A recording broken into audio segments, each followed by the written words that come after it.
Breaking news in the NFL. Something huge is brewing behind the scenes in Patriots Nation. And trust me, you do not want to miss this. The temperature in New England is rising. And it's not just the weather, it's the rumors, the moves, and that familiar spark of hope lighting up every fan's heart. Let me ask you this. Could this be the year everything changes? Are we about to witness the rebirth of a new dynasty? Because I'm telling you, something feels different. There's a special energy in the air. The signs are all there. And if you believe the Patriots have what it takes to shock the world this season, then this message is for you. But before we dive in, do me a favor, smash that like button if you believe the New England Patriots can make it all the way to the next Super Bowl. Your energy matters. And if you're feeling the hype like I am, drop a comment below that says, "Go Pats! I believe." Let's show the world that the Patriots faithful are still standing strong. Now buckle up, because what's coming next might just get you fired up for the season ahead. Something's brewing in Foxborough. And it's not just another hopeful preseason. What if I told you that the Patriots, yes, the same team that finished dead last in sacks,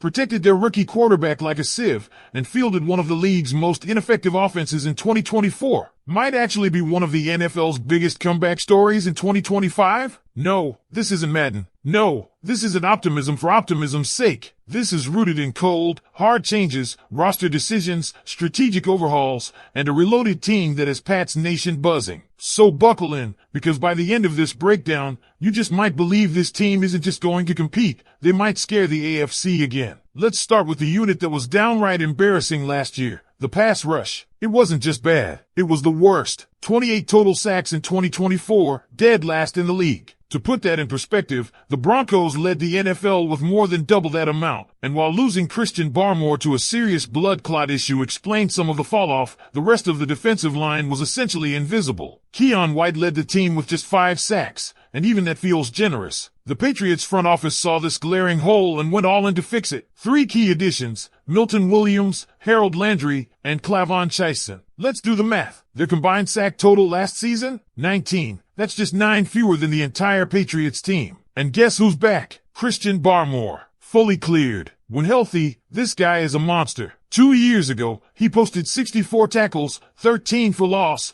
and 8.5 sacks from the defensive tackle spot. Now line him up next to Milton Williams, who's coming off a career-high season and a ridiculous 14% pressure rate. That interior duo alone could change games. Add Harold Landry on the edge, 9 sacks last year, and you're suddenly looking at a defensive front that went from lifeless to lethal. There's even depth. Bralon Swinson, an underrated rookie who could end up being a draft steal. The expectation? A top 10 pass rush in 2025. And it's not wishful thinking. It's data-driven, talent-supported, and coached by a defensive-minded head coach in Jerod Mayo. But that's just one side of the ball. Let's talk about the secondary, the unit that might be the most underrated in the entire NFL right now. Christian Gonzalez is a future superstar, and he's joined by Carlton Davis and Marcus Jones. Those 3 are your 2025 cornerback trio. And the numbers? They don't lie. Gonzalez and Davis allowed just 5 touchdowns between them across 17 games. 7 pass breakups for one, 6 for the other. Pro Football Focus has both ranked inside the top 40 out of 222 total cornerbacks. That's elite. That's lockdown corner territory. And while Marcus Jones is only 5 feet 8 inches, he's proven he can hang in the slot with 6 pass breakups of his own. With these 3, you can let your corners play man coverage, blitz more freely,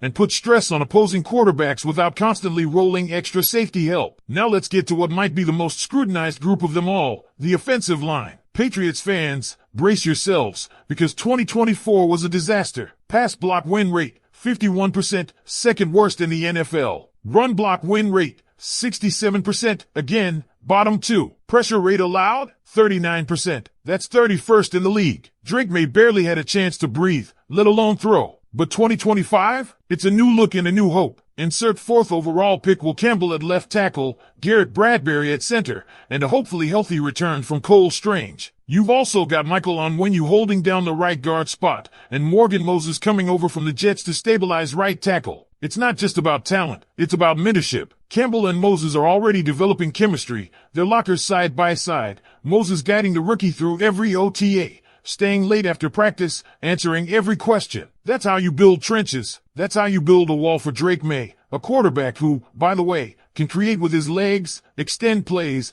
and make something out of nothing. But imagine what he could do with actual time in the pocket. 3 seconds, 4 seconds. That's all he needs to hit Pop Douglas on a crossing route or take the top off the defense with Mac Hollins. And speaking of weapons, yes, the Patriots actually made a splash. Stefon Diggs. Let that sink in. Stefon Diggs, one of the league's premier route runners, now wearing the Flying Elvis. He's coming off an ACL injury, sure, but all signs point to a full recovery by September or October, just in time for the critical stretch. That's the kind of veteran playmaker who changes the dynamic for a young quarterback. That's the guy who can dominate matchups, attract double coverage, and open up the entire field for guys like Kyle Williams and Demario Douglas. So you've got a rebuilt pass rush, a legit secondary, a restructured offensive line, and finally, some weapons. But there's one more ace up the Patriots' sleeve, the schedule. It's the softest slate in the league. Panthers, Titans, Saints. The average opponent isn't even above .500. This isn't hyperbole, it's a legitimate chance to rack up wins. Even the most pessimistic outlook has New England at 8 wins. Ceiling? 10. And yes, that puts them squarely in the playoff conversation. One anonymous NFL scout even told ESPN's Mike Rice that he sees this as the best Patriots roster in years and believes they're the Bills' biggest threat in the division. But here's the catch, and it's a big one. All of this looks good on paper. All of it screams turnaround. But paper doesn't win games. Madden simulations don't win Lombardies. This team has to prove it on the field. They have to be better in training camp. They have to execute in week 1. They have to stay healthy, stay locked in, and stay hungry. And if they do, this could be the season we talk about as the start of a new Patriots era. So now, I'm turning it over to you. Patriots Nation, how are you feeling about this 2025 squad? Are you buying the hype? Do you believe this team has what it takes to make the playoffs? Or maybe even make some noise in January? Let me know in the comments. Is this the beginning of something special? Or are we setting ourselves up for disappointment again? Let's talk about it. And if you've made it this far, you already know this isn't just smoke. These aren't vague coach speak quotes or empty OTA storylines. These are tangible improvements across every phase of the game. This team didn't just patch up holes, they performed surgery. And it might just be the most aggressive and focused offseason we've seen from New England since the dynasty years. Let's take a deeper look at Drake Maye. Forget the stats for a moment and focus on the situation. This kid was drafted into a franchise that gave him minimal support in year 1. He was pressured on nearly 40% of his dropbacks, took hits from every angle, and still showed flashes of poise and mobility. What happens when you give that same quarterback protection? What happens when he's no longer running for his life, and instead has time to survey the field, read the defense, and deliver strikes with the mechanics and confidence we saw at UNC?